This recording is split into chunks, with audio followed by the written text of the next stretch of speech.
do another chi-squared goodness of fit problem. In this particular case, the expected values are not going to be all the same. In other words, the probabilities are not all going to be the same, and the probabilities are given to us. As well, you'll find that this problem is different than some in the fact that this probability distribution is given to us. It's not like a binomial or a Poisson or anything else. It's something that is given to us, and we have to take these numbers as a fact. So the problem goes as follows. In 1985, a firm of management consultants was hired to forecast proportions of PC use by industry in 1990. Their predictions for 1990 as well as the 1985 usage in a random sample of companies are presented in the table below. Is there a significant difference between the PC usage in 1985 and the usage predicted for 1990? Use an alpha of 5%. Alright, let's first note that the sample is from the data which was current at the time in 1985. The 1990 predictions are given as percentages, and those are fixed given numbers. These are our probabilities, and we'll change them to 0.16, 0.08, etc. Alright, so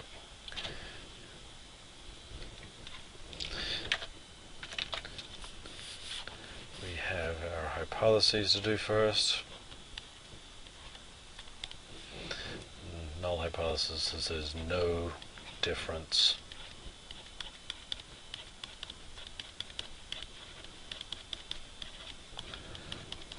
between the 1985 and predicted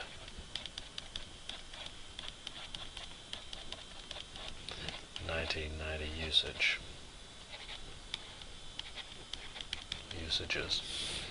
Alternatively, there is a difference between the 1985 and predicted 1990 usages. Next thing to do is to draw a table. In this case, I'll put the table in Excel and leave it there. So here we have our table in Excel. Note that the 1985 is the sample data, so that's the observed. The 1990 was a set of given percentages, which we have changed here to proportions. So instead of 16% for the first category, it's 0.16. To continue with our calculations, we need to sum the observed.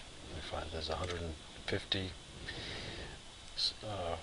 companies in that sample. We can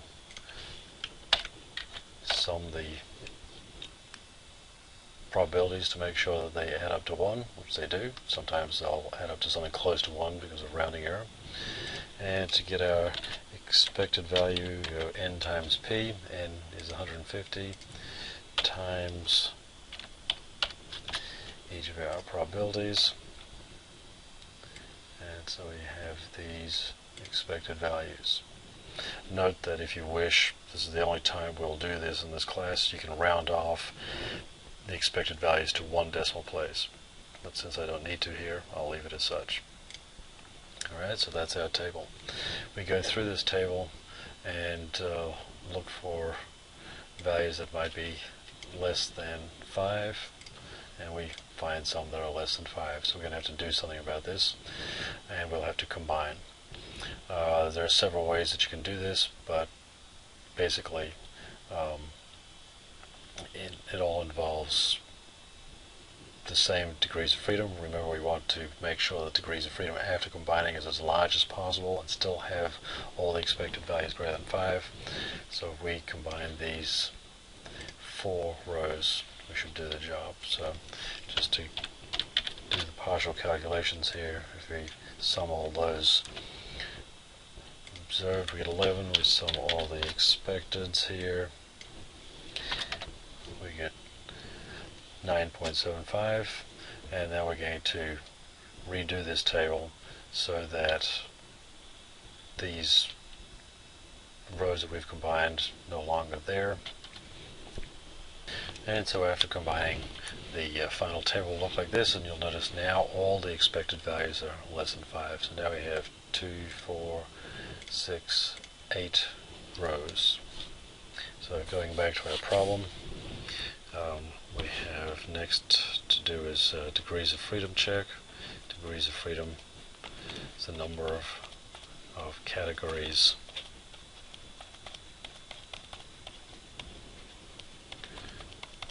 to remind ourselves that's after combining, if combining is necessary, minus 1. Alright, so we had 8 categories minus 1, so 7 degrees of freedom. Chi-squared distribution or representation of that. Whoops. And let's make this a chi-squared with 7.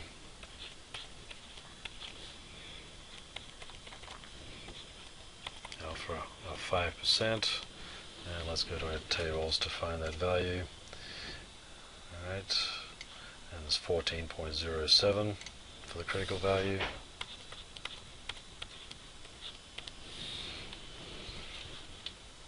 Alright, and as before, anything below that, the null is possible, anything above where the alpha is, the null is unlikely. So, decision rule.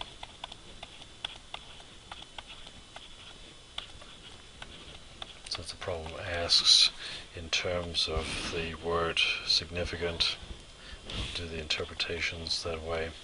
So if the calculated value of chi-squared is less than or equal to 14.07, do not reject the null.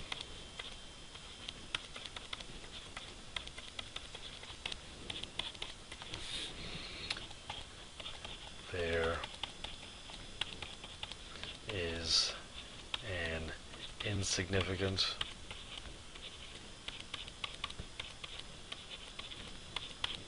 difference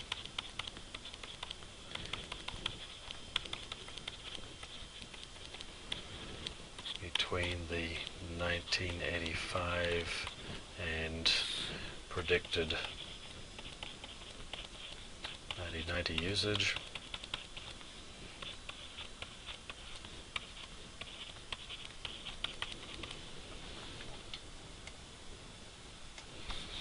And second, for the rejection region, if the calculated value of chi-squared is greater than 14.07,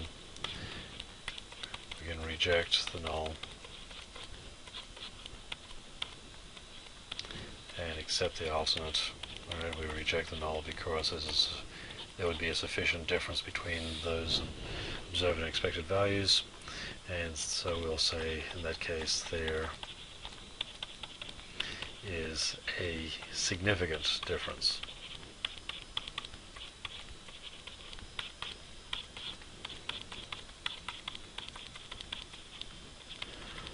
between our two columns, between the 1985 and predicted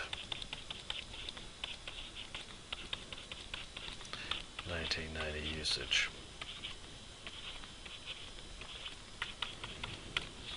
Next step is to do the calculations. Let's go back to Excel, calculate it from the combined, and this is the observed minus the expected squared divided by the expected. Do that for each category, and then sum that up, and we get 14.72. So let's write this out here as we would in a test. The chi-squared calc is the summation of the expression observed minus expected squared divided by expected. So let's just write that for the first row. The first row is 32 minus 24.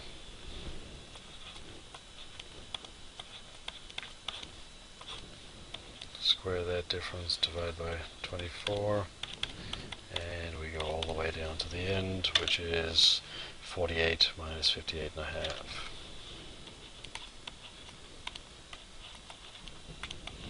Squared divided by 58.5, and the result that we had from Excel, 14.72, which puts us inside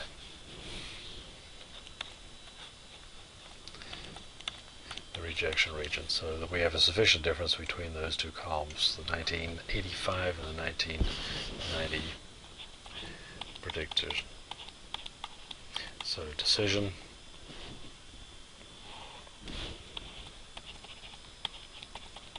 since chi-squared calc 14.72, which is greater than the 14.07, as we said, we have a sufficient difference now.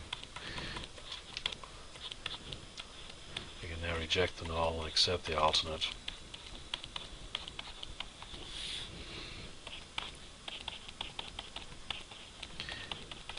There is a significant, that is statistically significant difference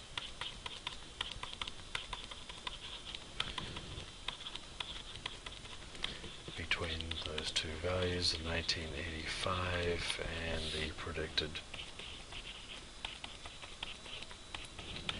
1990 usage. Okay, another way of looking at that is that if there is no difference, it's extremely likely to get a chi-squared value of 14.72.